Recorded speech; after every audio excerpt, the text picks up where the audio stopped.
कोल्हापूर जिल्ह्यामध्ये पावसाची रिपरिप अजूनही सुरूच आहे। राजाराम बंधाऱ्यासह 12 बंधारे पाण्याखाली गेल्याची आता ही बातमी समोर आलेली होती। नदीकाठच्या गावांना आता सतर्कतेचा इशारा देण्यात आलेला आहे।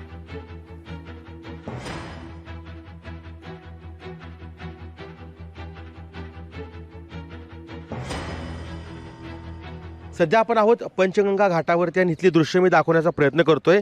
सध्या पंचगंगेची पाणी पातळी आहे ते 20 फूट 6 इंचावरती आहे, ती पोहोचलेली आहे आणि या परिसरामधली सर्व मंदिरं जी आहेत ती पाण्याखाली गेलेली आहेत। पाण्याची आवक जी आहे ती मोठ्या प्रमाणावरती होताना पाहायला मिळते।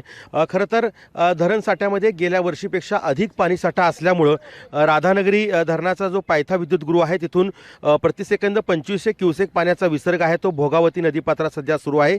तर कुंभी धरणाच्या पायथा विद्युतगृहातून प्रतिसेकंद 300 क्युसेक पाण्याचा विसर्ग जो आहे तो देखील कुंभी नदीपात्रात सुरू आहे।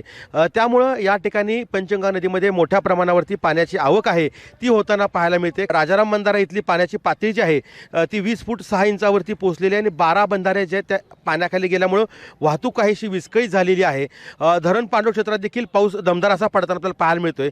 त्यामुळे एकूणच जर पाहिलं तर खूप मोठ्या प्रमाणावरती जरी पाऊस पडत नसला तरी धरण साठ्यातील जे पाण्याची लेवल आहे ती सध्या कमी करण्याचं काम सध्या सिंचन विभागाकडून केलं जाते। त्यामुळंच कुठेतरी ह्या सगळ्या नद्यांच्या पाणीपातळीत वाढ होताना आपल्याला पाहायला मिळते। त्यामुळंच भोगावती असेल, कुंभी असेल, पंचगंगा असेल या सर्वच नद्यांच्या जी गावं आहेत नदीकाठची गावं त्यांना सतर्कतेचा इशारा आहे तो जिल्हा प्रशासनाच्या वतीनं देण्यात आला आहे।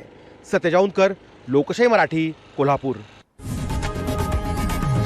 लोकशाही मराठी ऐका, पहा, जागरूक रहा।